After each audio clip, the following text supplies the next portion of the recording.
আসসালামু আলাইকুম সবাইকে। আমি এখন দাঁড়িয়ে আছি ব্যাঙ্গালোর ইউনিভার্সিটির একটা বিল্ডিং পন্টিও এর সামনে।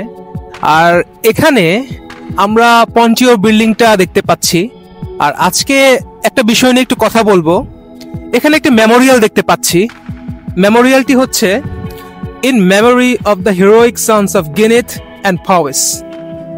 বেসিকলি ব্যাঙ্গালোর এরিয়াতে আমরা দুটো কাউন্টি পেয়ে থাকি, একটি হচ্ছে গিনেথ এবং আরেকটি হচ্ছে পাওয়েস।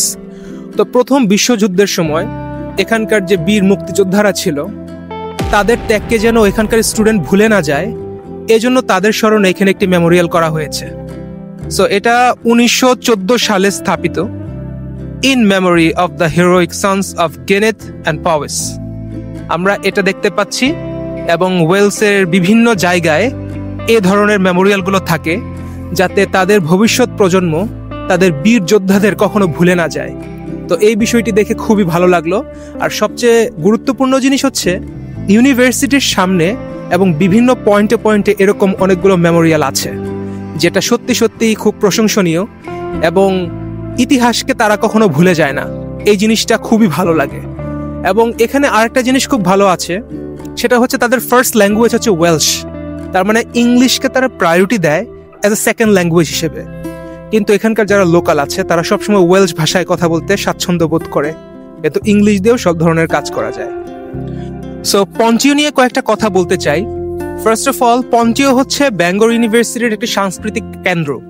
এখানে শুধুমাত্র ব্যাঙ্গালোর ইউনিভার্সিটির স্টুডেন্ট না, স্টুডেন্টের বাইরে যারা এখানকার লোকালরা আছে তারা এখানে আসতে পারে।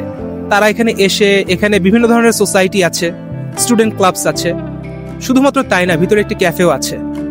সো যারা সংস্কৃতিকে ভালোবাসে, ওয়েলশ কালচারকে ভালোবাসে, তারা এখানে এসে তাদের সংস্কৃতিকে চর্চা করে।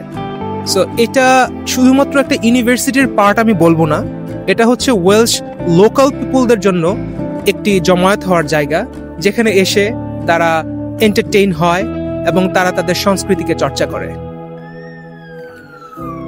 এখন আমরা দাঁড়িয়ে আছি পন্টিওর ঠিক সামনে। সো এখানে সত্যি কথা বলতে এত সুন্দর ওয়েদার যেটা মানুষকে ব্যাঙ্গালোরে আসার জন্য আকৃষ্ট করে। আর as a student of agroforestry and food security I would say যে this is the best place for agriculture. এবং ওয়েলসে আসার পর একটা জিনিস খুবই ভালো লেগেছে, সেটা হচ্ছে যে এখানকার যে weather is very good for agriculture. কারণ এখানে যথেষ্ট বৃষ্টি হয়, এখানের ফসলের ফলন অনেক ভালো। এবং আমি যদি একটু অ্যানিম্যাল সায়েন্স স্টুডেন্টদের দৃষ্টি আকর্ষণ করি, তাহলে আমরা বলবো যে এখানে প্রচুর ভেড়ার উৎপাদন হয়। আমি যখন চেস্টার থেকে ব্যাঙ্গালোরে আসি, আমি ট্রেন দিয়ে দেখতে পাচ্ছিলাম যে এখানে প্রচুর প্রচুর ভেড়া, এবং যারা ভেড়া চড়াচ্ছিল তারা খুব কাম, এবং এখানে তারা সত্যি কথা বলতে তারা রিচ অ্যাজ ওয়েল। কারণ এখানের যে ভেড়ার পশম আছে সেটি দিয়ে তারা কম্বল, বিভিন্ন ধরনের শীতের বস্ত্র তৈরি করে। সো এই ইনফরমেশনগুলো আপনাদেরকে আমি দিতে পারছি বলে আমার খুব ভালো লাগছে। সো আপনাদের কোনো মতামত থাকলে অবশ্যই কমেন্ট সেকশনে জানাবেন। সো আপনাদেরকে আমার পরবর্তী ভিডিও দেখার জন্য আমন্ত্রণ জানাচ্ছি। আবার দেখা হবে ওয়েলস থেকে। Thank you very much. এখানে আমরা এসেছিলাম বন্ড্রু মেডিকেল সেন্টারে। My God, my God. So এখানে বৃষ্টিটা আসলে খুবই ঠান্ডা এবং বরফ ধরা বৃষ্টি আর কি। তো ফার্স্ট টাইম এই এক্সপেরিয়েন্সটা হচ্ছে, তো ভাবলাম যে আপনাদের সাথে একটু শেয়ার করি।